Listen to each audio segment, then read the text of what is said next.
Soy el padre Martín Villagrán, misionero en el sur de Alemania. Lectura del Santo Evangelio según San Marcos. Después que Juan fue arrestado, Jesús se dirigió a Galilea. Allí proclamaba la buena noticia de Dios, diciendo: «El tiempo se ha cumplido, el reino de Dios está cerca, conviértanse y crean en la buena noticia». Mientras iba por la orilla del mar de Galilea, vio a Simón y a su hermano Andrés, que echaban las redes en el agua porque eran pescadores. Jesús les dijo: «Síganme y yo los haré pescadores de hombres». Inmediatamente ellos dejaron las redes y los siguieron. Y avanzando un poco, vio a Santiago, hijo de Zebedeo, y a su hermano Juan, que estaban también en su barca arreglando las redes. Enseguida los llamó, y ellos, dejando en la barca a su padre Zebedeo con los jornaleros, lo siguieron. Palabra del Señor, gloria a ti, Señor Jesús. Quisiera aprovechar el Evangelio de hoy para proponer una reflexión sobre la relación entre la familia y las vocaciones consagradas, especialmente pensando en las familias modernas, por así decirlo, y en las vocaciones modernas, simplemente porque Dios quiere que vivamos y evangelicemos en el mundo moderno, que es el que Él nos encomendó a nosotros, para que asumamos con realismo las dificultades y los desafíos que tiene, pero también con confianza todo lo que nos toque vivir. En los evangelios, como en el evangelio del día de hoy, vemos que Cristo llama a un seguimiento más radical a muchos hombres, lo que podemos ver como un paralelo de lo que hoy llamamos vida consagrada en sus diversos modos y concreciones. Observamos también un hecho llamativo, y es que en esas vocaciones juega un rol importantísimo la familia. Cristo involucró en su misión en la tierra a parientes propios. Pensemos en María, su madre, su padre putativo, San José, sus tías y también a su primo, Juan el Bautista, para nombrar los casos que conocemos de parientes de Jesús que lo siguieron de modo más cercano. Vemos también que Cristo llama a miembros de una misma familia a su seguimiento, como vemos en el Evangelio de hoy: Simón y su hermano Andrés, luego va a llamar a Santiago y a su hermano Juan. Todos estos abandonan sus oficios, abandonan a su padre incluso, para convertirse en pescadores de hombres. Dejan su oficio para dedicarse a un nuevo oficio eminentemente sobrenatural. Personalmente entiendo y gozo más de cerca lo que es esta gracia y la alegría de tener parientes religiosos, entre los que ya podemos contar. Espero que siga creciendo más el número. Tenemos un tío y 4 primos que son sacerdotes. Tengo 2 hermanas religiosas y 4 primas religiosas. 2 tías abuelas que ya fallecieron pero eran religiosas, y 2 sobrinos más, y creo que me olvido de alguno más. Es una alegría enorme tener en la misma familia otros consagrados. Pero vamos entonces a hacer algunas reflexiones sobre esto que mencionamos. Lo primero es que en no pocos casos Dios llama a miembros de una misma familia a la vida consagrada. El ejemplo de otros parientes que siguen este camino es una ayuda, ciertamente, cuando uno ve que otros en la familia se consagran a Dios, uno recibe un cierto estímulo, pero la vocación sigue siendo algo personalísimo que depende de un toque íntimo de Dios que hace en el alma para darle interiormente la certeza de la propia vocación. Por eso el influjo que puede ejercer el ejemplo de los familiares, de los otros parientes religiosos, no quita para nada la libertad de la decisión personal. No es que uno entra en el seminario o se hace sacerdote porque un tío o un primo mío es sacerdote. De hecho, hay otros parientes que no entran y que siguen otros caminos, incluso contrarios a la fe, como pasó en la misma vida de Cristo, que en su parentela pareciera que muchos siguieron otros caminos e incluso se le opusieron a Cristo. Habiendo aclarado esto, podemos pasar a otra verdad importante, y es que una buena familia es el lugar propicio para que surjan vocaciones religiosas, y eso hay que valorarlo positivamente, escapando del miedo mundano a que un hijo se me vaya al seminario o una hija se me haga monja, incluso en edad temprana. Existen, en efecto, seminarios menores, se dice, y aspirantados, en lo que los niños, adolescentes y jóvenes que sintieron la llamada divina pueden custodiar su vocación en vistas a ingresar al noviciado religioso cuando alcancen la edad requerida. Estas casas de formación, seminario menor o aspirantado, no anulan el amor a la familia, sino que por el contrario lo fortalecen y lo subliman. Y tienen por fin, estas casas, crear las condiciones para proteger las vocaciones tempranas, que son un don inapreciable para la Iglesia. El prototipo de este tipo de llamado es el de Juan el Bautista, que se cree que desde edad muy temprana se separó del mundo y de lo natural, digamos, para consagrarse de pleno a su misión sobrenatural, es decir, preparar la llegada del Mesías. Otro ejemplo más cercano es el de el Papa Juan XXIII, el Papa Bueno, como se lo conoce. Él era el cuarto de 13 hermanos, entró en el seminario menor a los 11 años de edad y desde allí consagró toda su vida a Dios, desde su infancia hasta llegar a ser obviamente un papa y un santo papa. No existe entonces dialéctica entre el amor a la familia y la vocación temprana de los niños.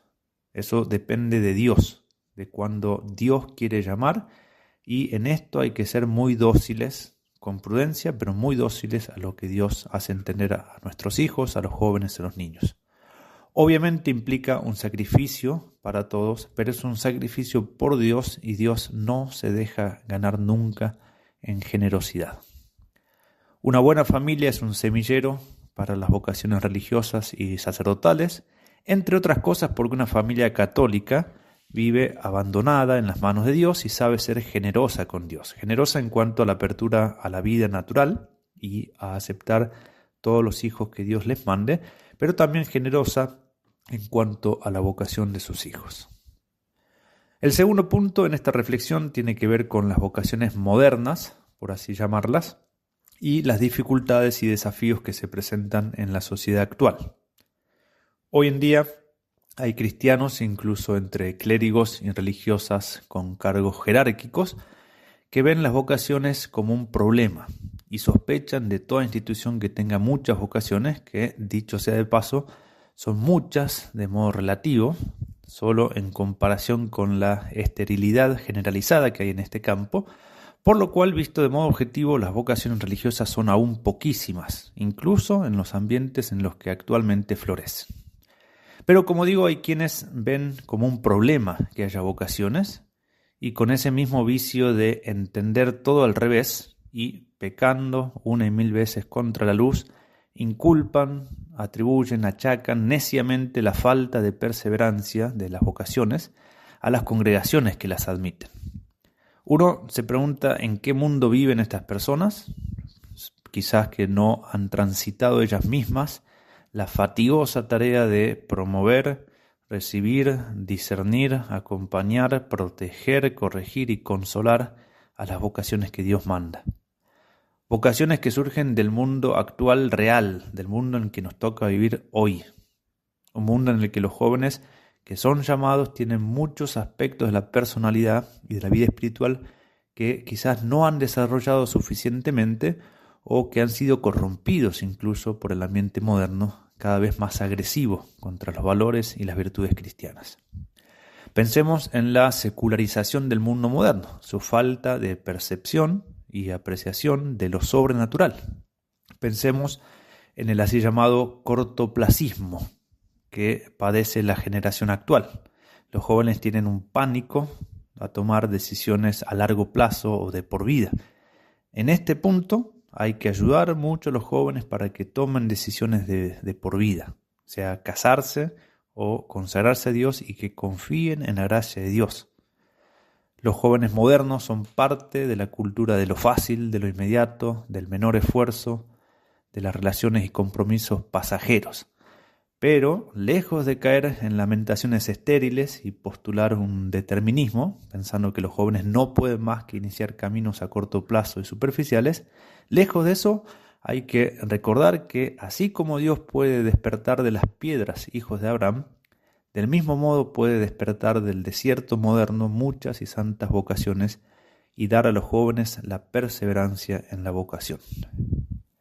Volviendo a algunas dificultades que presenta el mundo moderno para las vocaciones, pensemos en el bombardeo de propagandas y medios que se aplican en contra de la castidad, de la obediencia, de la pobreza. Es un milagro que haya personas que se planteen la vocación religiosa en nuestro tiempo, y los milagros existen. Hay miles de vocaciones y las habría mucho más si no se analizaran neciamente las causas de la falta o de las crisis de vocaciones. A veces se les achacan con grave injusticia a los que trabajan por las vocaciones dando sus vidas por esto. Se les achacan a ellos las deserciones de quienes por diversos motivos abandonan el camino de la vocación. Muchas veces los formadores hacen un trabajo titánico para poder proteger la pequeña llama de la vocación y mantenerla en vida en este mundo, para que se conviertan en algún momento en un fuego que, con la gracia de Dios, pueda encender otras almas en el amor de Dios. Caer en el simplismo de buscar un culpable y usarlo de chivo expiatorio, señalándolo como causa de todos los males, es una actitud inmadura y gravemente perjudicial para la Iglesia. En vez de esto, se debería asumir con realismo y confianza el drama del hombre moderno, para considerar las dificultades que han de surgir necesariamente y aprovechar los elementos positivos del mundo moderno y de la generación presente, que son también numerosos y esperanzadores. Pidamos insistentemente y con fe por muchas y santas vocaciones. Hay muchos enemigos de las vocaciones, incluso entre los buenos. Por ello rezamos para que Dios los ilumine y transforme, para que pasen de la necedad a la santa astucia a la que nos invita nuestro Señor. Pero recemos especialmente por las familias que reciben el don de vocaciones en su seno. Dios les conceda a estas familias experimentar la alegría de tener consagrados en la familia. Dios les dé la fuerza para realizar con generosidad y confianza este sacrificio, que va a redituar en beneficio de todos, especialmente en beneficio de las almas. Pidamos por los que dedican su vida a la promoción, acompañamiento y formación de las vocaciones. Dios les conceda la fortaleza de aceptar las contradicciones que este oficio implica. Dios les conceda la gracia de la santa resignación ante lo oprobio que padecen cuando los culpan cada vez que una vocación tiene dificultades y no le reconocen los enormes sacrificios que hicieron por ellas.